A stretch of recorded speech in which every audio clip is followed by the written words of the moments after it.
en la que estamos sirviendo. Y quiero que abramos nuestras Biblias en la primera carta del apóstol Pablo a Timoteo, en el capítulo 3, el versículo 15. Y quiero que mantenga la adoración a Dios, porque escuchar la palabra del Señor es adorarlo también. Dios ha escuchado nuestro canto, Dios ha escuchado nuestro clamor. Ahora Dios quiere que escuchemos su voz. Amén. Dice la palabra de Dios en 1 Timoteo capítulo 3 versículo 15, honrando al Padre, al Hijo y al Espíritu Santo, para que si tardo sepas cómo debes conducirte en la casa de Dios, que es la iglesia del Dios viviente, columna y baluarte de la verdad. Una vez más, para que si tardo sepas cómo debes conducirte en la casa de Dios, que es la iglesia del Dios viviente, columna y baluarte de la verdad. Señor, te doy gracias porque me has traído a este lugar, pero sé que mis hermanos han venido a escucharte a ti. Señor, yo soy débil y pequeño, pero tú eres un Dios grande.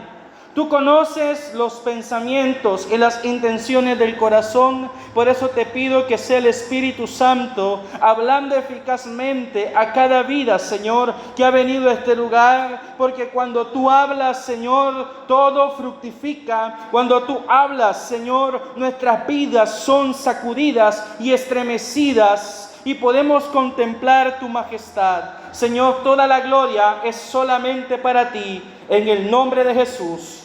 Amén y amén. Cuando el apóstol Pablo escribe estas palabras a Timoteo, se encuentra en una cárcel.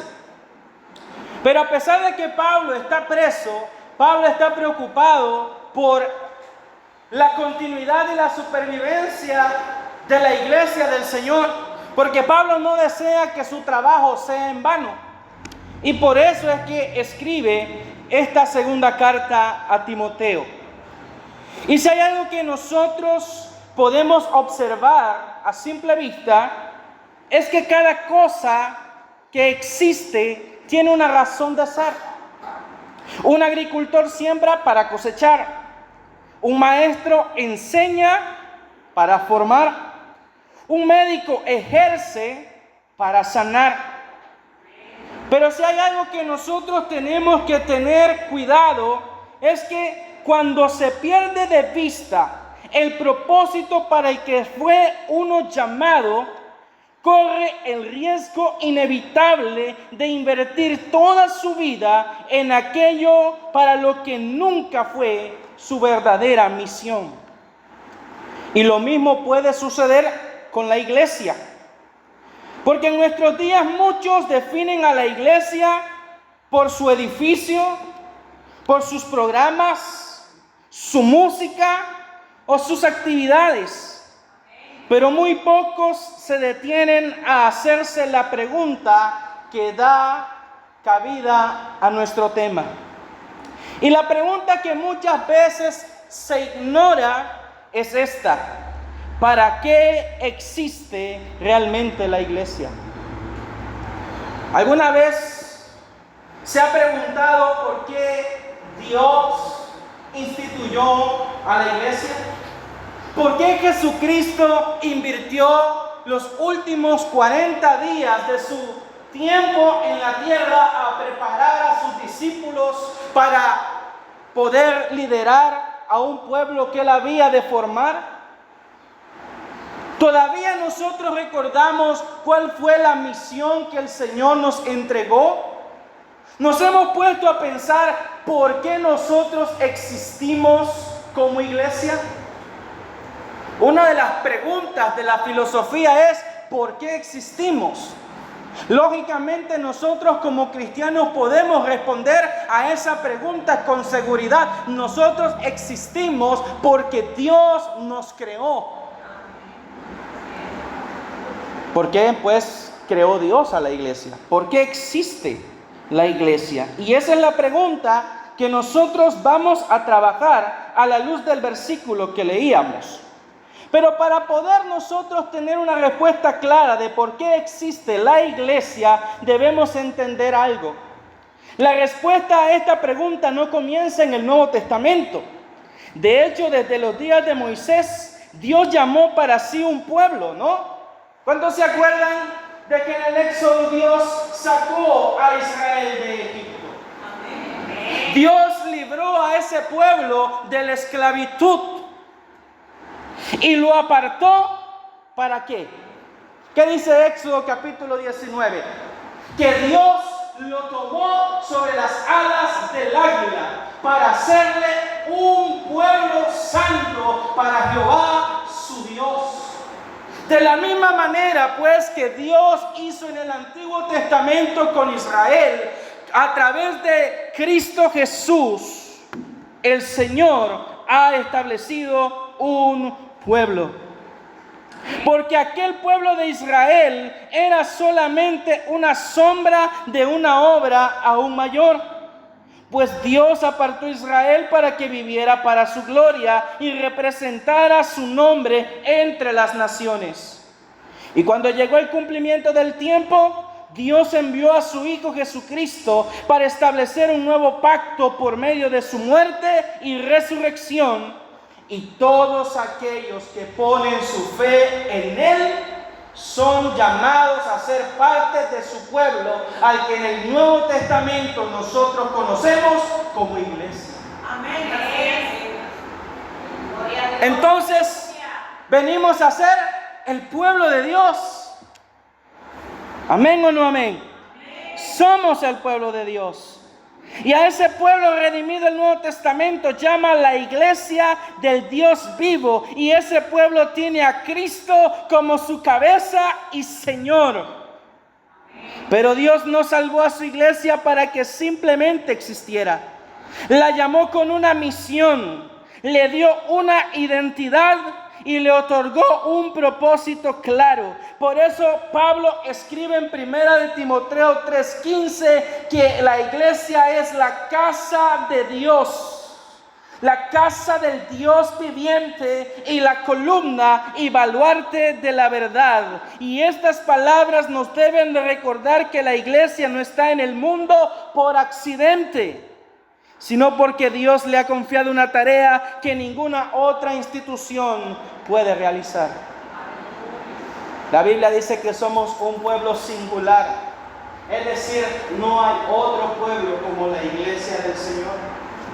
No hay otro pueblo, porque no a los otros pueblos, porque no a las otras religiones se les confió el mensaje de salvación en Cristo Jesús. A nosotros se nos ha entregado un mensaje que debemos de dar al mundo, el mensaje del Evangelio, ese mensaje que da esperanza, ese mensaje que se concentra en la vida, en la muerte y en la resurrección de Jesucristo. Y la iglesia debe de recordar ese mensaje y debe de predicarlo todos los días de su vida, porque no somos iglesia solamente cuando nos reunimos en este templo. Somos la iglesia de Jesucristo cuando nos levantamos y cuando nos acostamos. Somos la iglesia de Jesucristo en nuestra casa y en nuestro trabajo o en nuestro lugar de estudio. Somos el pueblo de Dios y representamos a Dios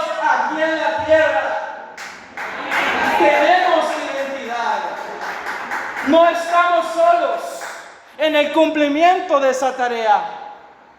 El Espíritu Santo de Dios nos fue dado para acompañarnos en el cumplimiento de nuestra misión. Porque una iglesia que pierde de vista su propósito puede seguir reuniéndose cada semana, pero habrá olvidado la razón por la que Cristo la estableció. Y cuando yo leo este versículo, yo encuentro al menos 3 razones o propósitos por los cuales la iglesia existe. Número 1, la iglesia existe para adorar y glorificar a Dios. Leamos nuevamente 1 Timoteo 3:15. Dice: para que si tardo sepas cómo debes conducirte en la casa de Dios. Nosotros en nuestra casa ponemos nuestras reglas, ¿sí o no? Amén. Cuando nosotros recibimos visitas, nosotros inmediatamente les hacemos ver dónde se tienen que sentar, qué cubiertos van a utilizar cuando van a comer. Y nosotros ponemos nuestras reglas, ¿sí o no? ¿O usted no pone reglas en su casa? De la misma manera Dios en su casa, que somos nosotros los creyentes, ha puesto reglas. Dios ha establecido la forma correcta en la que Él quiere ser adorado.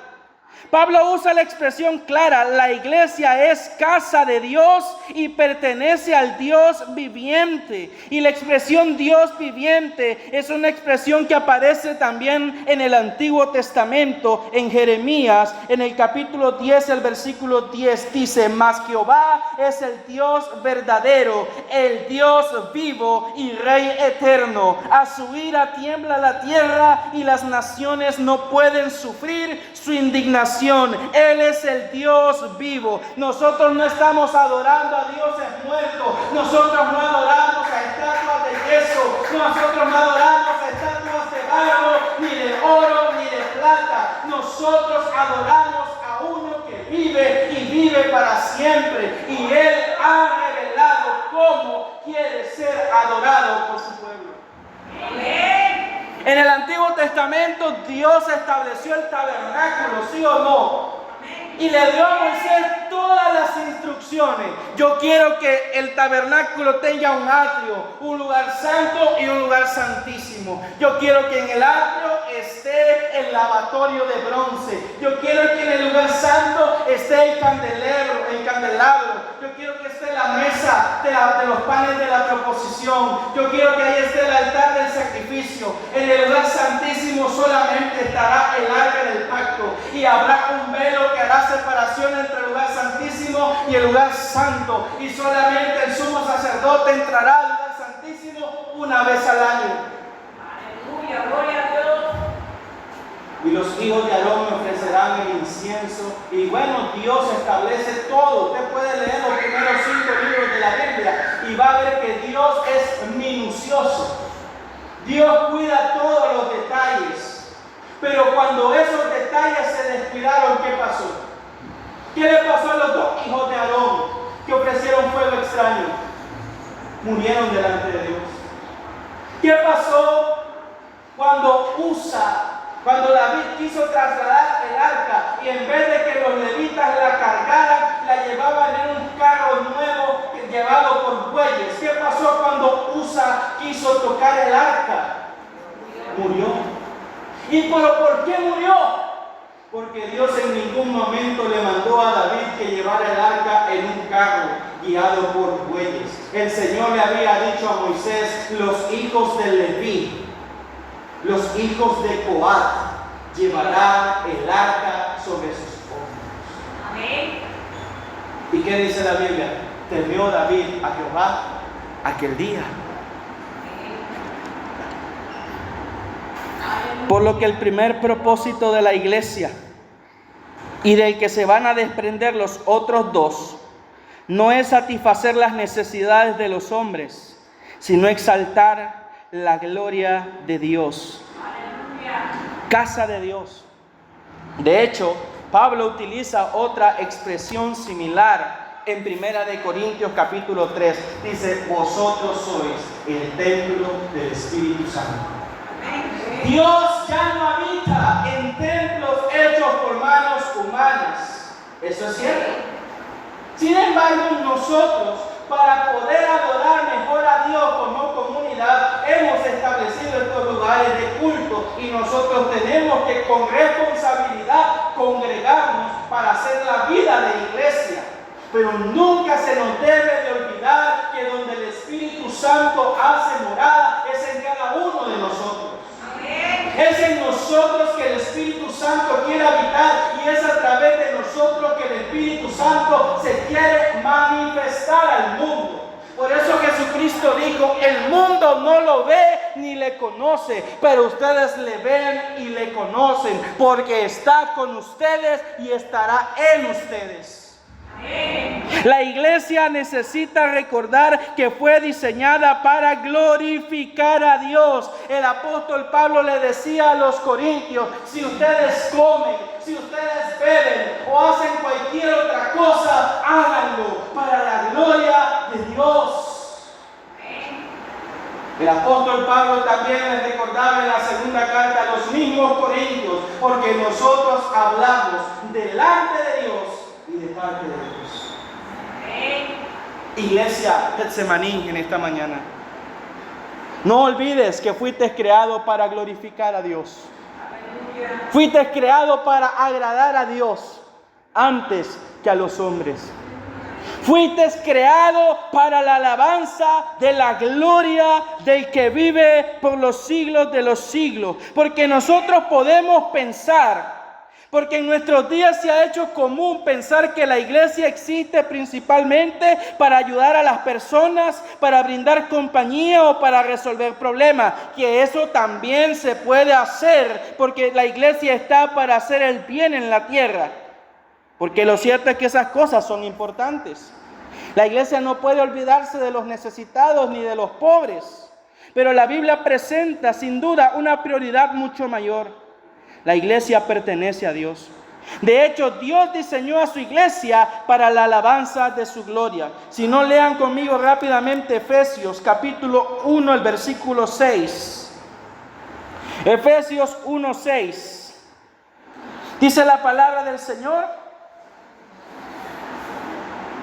para la alabanza de la gloria de su gracia, con la cual nos hizo aceptos en el amado.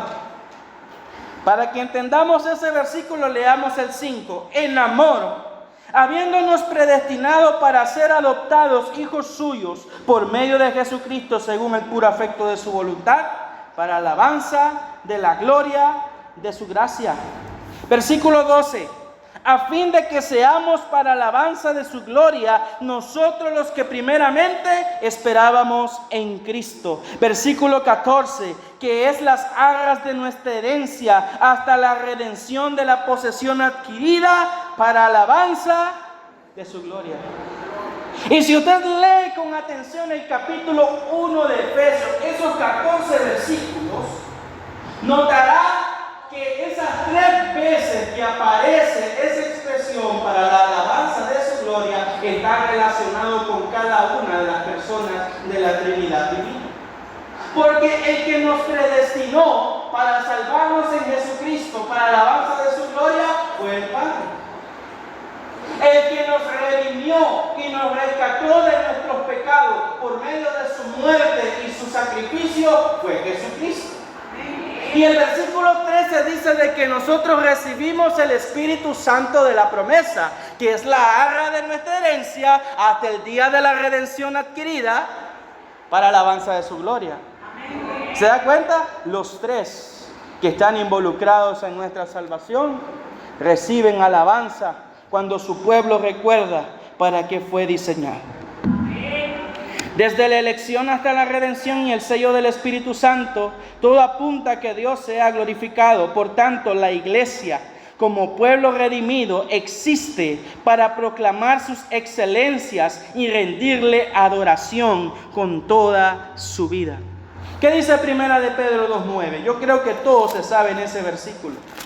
Primera de Pedro 2:9 dice la palabra del Señor: mas vosotros sois linaje escogido, real sacerdocio, nación santa, pueblo adquirido por Dios, para que anunciéis las virtudes de aquel que os llamó de las tinieblas a su luz admirable. Amén. Eres el pueblo de Dios. Le perteneces a Dios. Amén. ¿Sí o no?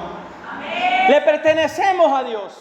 Somos exclusiva propiedad de Dios. Y yo estoy seguro de que aquí alguien que tiene algo que es suyo difícilmente lo compartirá con otros. Así tampoco Dios nos va a compartir con nadie. Isaías capítulo 42 dice que Dios no comparte su gloria con nadie.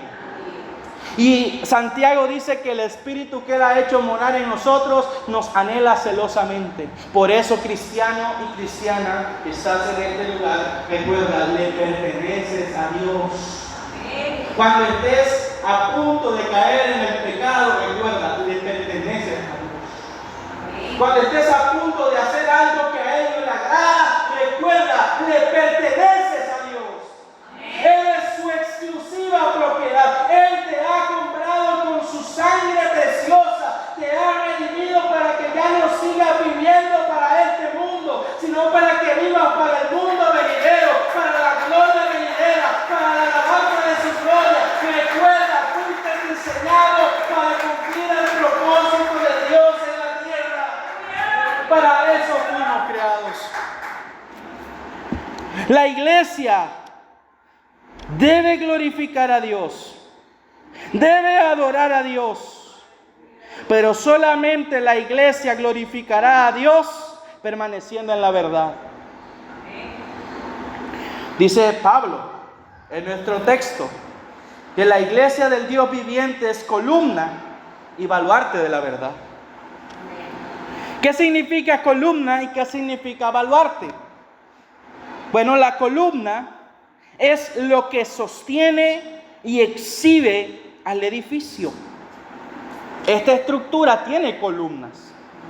Y esas columnas están diseñadas para soportar el peso de la parte superior. Si esas columnas fueran débiles y no pudieran resistir el peso de la estructura, esto que está encima de nosotros nos caería inmediatamente. ¿Se da cuenta? ¿Y qué pasaría si eso cayera sobre nosotros con todo su peso y su fuerza? Moriríamos o nos lastimaríamos. Por eso la iglesia debe de recordar que es columna para sostener.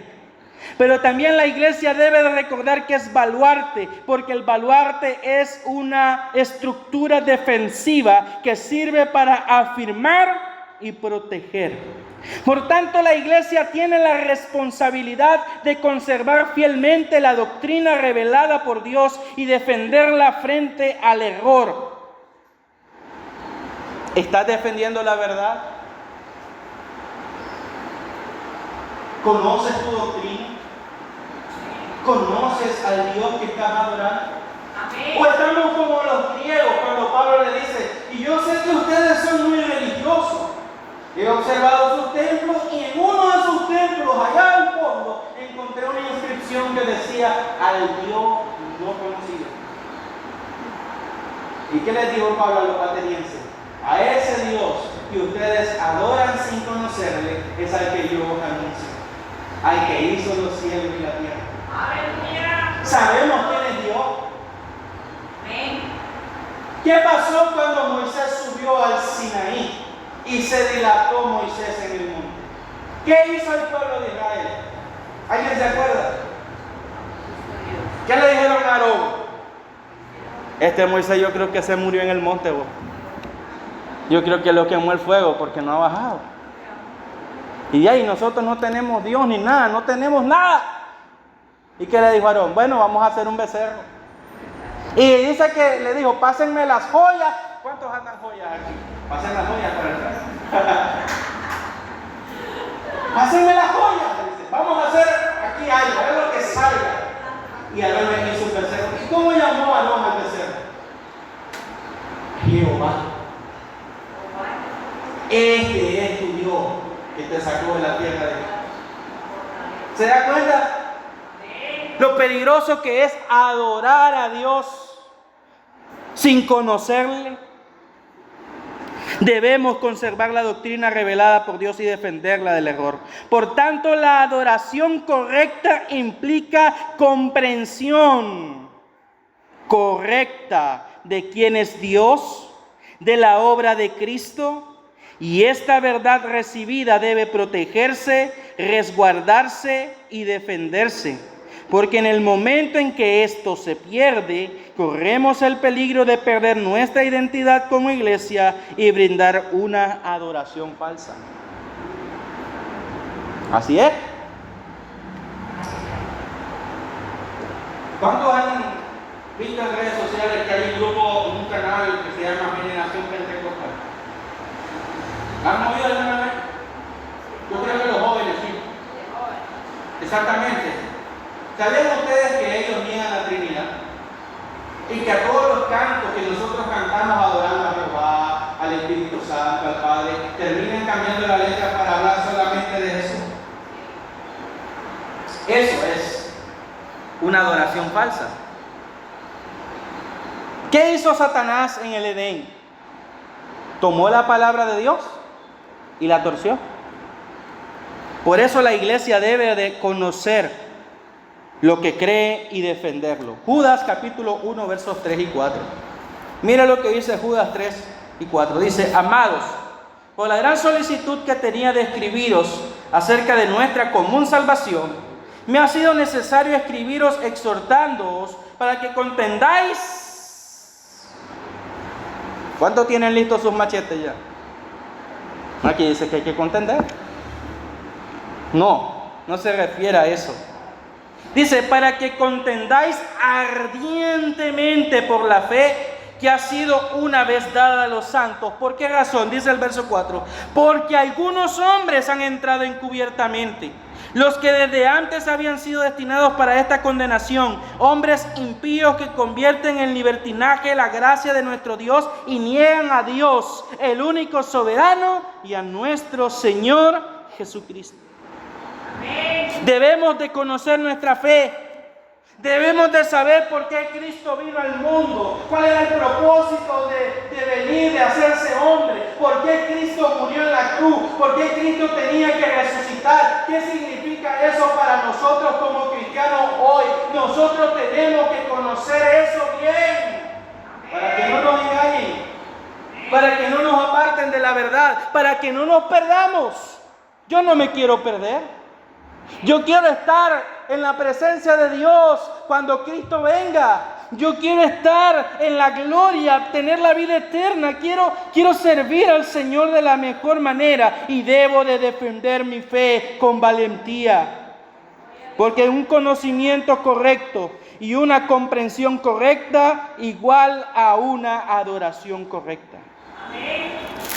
Juan capítulo 4 versículos 23 y 24. Para cerrar este punto y ir al segundo. 4, 23 y 24. Dice la palabra del Señor: mas la hora viene, y ahora es, cuando los verdaderos adoradores, oiga, hay falsos adoradores. Si hay verdaderos, hay falsos. Mas la hora viene y ahora es, cuando los verdaderos adoradores adorarán al Padre en espíritu y en verdad. En espíritu y en verdad. Porque también el Padre, tales adoradores, busca que le adoren. Dios es espíritu. Y los que le adoran en espíritu y en verdad, es necesario que adoren. En espíritu y en verdad. Que nuestras emociones sean dirigidas a Dios de forma correcta. Amén. Eso necesitamos nosotros.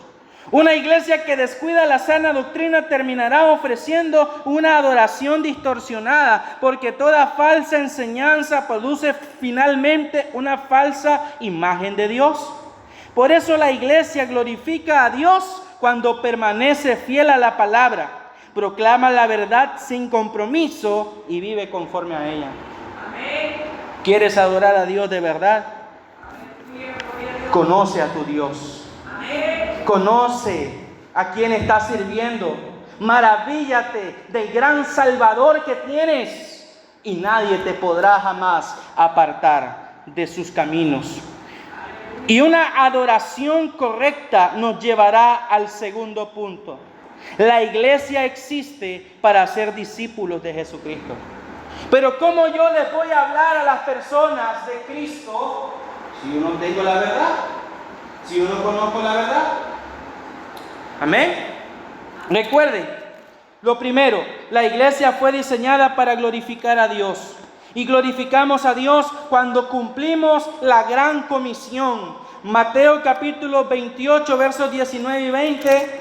Yo creo que todos se lo saben de memoria, pero conviene que lo leamos rápidamente. Dice la palabra del Señor: por tanto, id y haced discípulos a todas las naciones, bautizándolos en el nombre del Padre y del Hijo y del Espíritu Santo, enseñándoles que guarden todas las cosas que os he mandado. Oiga, muchas veces nosotros hacemos la primera parte, salimos a evangelizar, la gente acepta y después hay que ver cómo hace, hay que ver si encuentra la iglesia o no.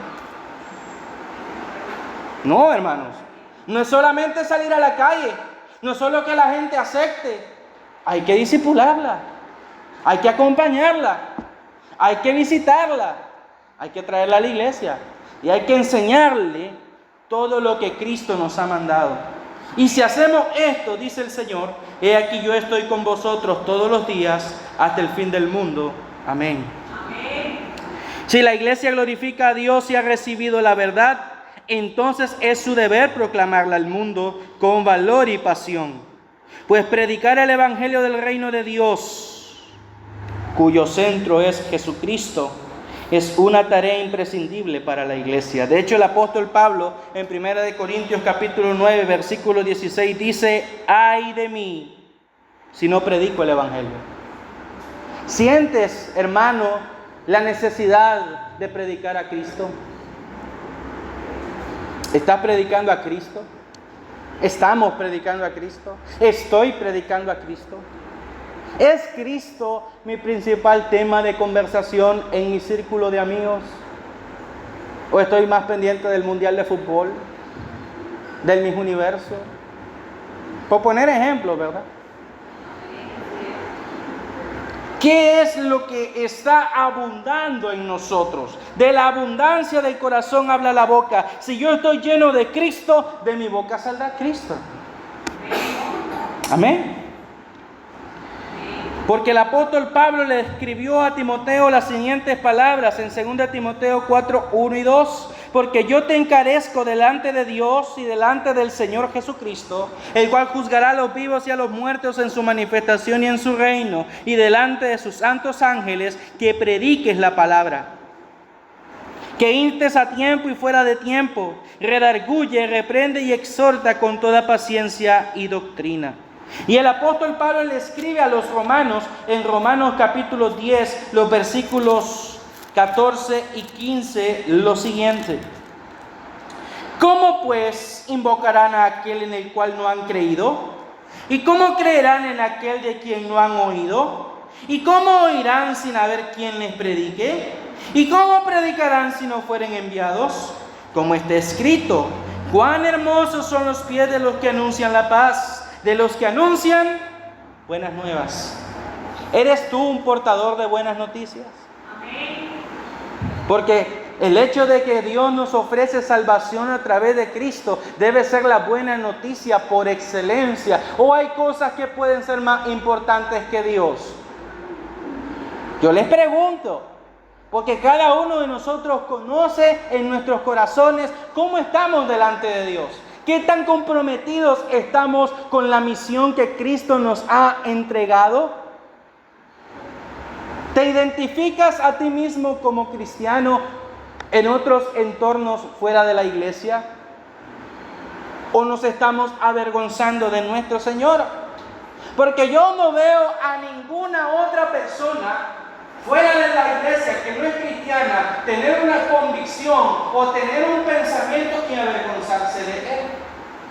Ni siquiera el apóstol Pablo lo dice. Romanos 1:16 dice: porque no me avergüenzo del evangelio, porque es poder de Dios para la salvación. Así es. Amén. Esta vida es efímera. Hoy estamos y mañana no. La juventud se te va a acabar un día. La belleza se te va a acabar un día, pero lo que nunca se va a acabar es el gozo de Dios, porque nuestro Dios vive y permanece para siempre. Por tanto, conviene que nos ocupemos de las cosas eternas, de las cosas que verdaderamente importan. E importa, porque a mí me duele ver a las personas allá afuera yéndose a la condenación eterna sin ni siquiera haber escuchado a Jesucristo. Ahorita en la iglesia nosotros estamos levantando casas de esperanza, grupos familiares o células. Y estoy acompañando a un hermano que es líder en una casa de esperanza en la 1 de mayo. Y todos los jueves antes de la célula estamos saliendo a visitar y evangelizar en las casas. Y a mí me llamó la atención cuando llegué a una casa, hablé con un señor.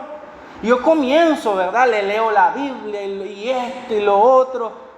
Y yo le hago una pregunta, ¿y usted conoce quién es Jesucristo? No, le dice, nunca había escuchado de Jesucristo. ¿Cómo? Y entonces tuve que cambiar lo que le estaba diciendo y me fui a los evangelios y bueno, este es Jesucristo. Hermanos, ¿cuántas personas hay allá que todavía no conocen a Jesús? Nosotros ya damos por hecho que porque estamos en Nicaragua, donde hay iglesias católicas, hay iglesias evangélicas en casi cada cuadra, ya todo el mundo conoce. No, hermanos, hay personas que todavía no han escuchado de Cristo, que todavía están ahí necesitadas de recibir el evangelio. ¿Cómo debemos cumplir con este propósito? Para pasar al punto número 3. Nuestra predicación debe ser fiel, bíblica y cristocéntrica.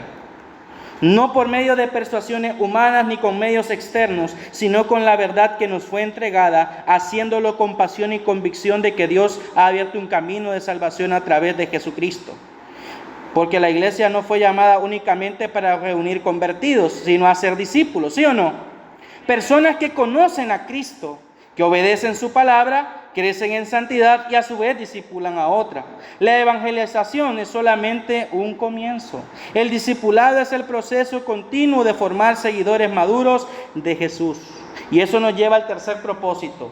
La iglesia existe para edificar a los creyentes y manifestar el amor de Cristo. Solamente les voy a leer un versículo para ir finiquitando este punto.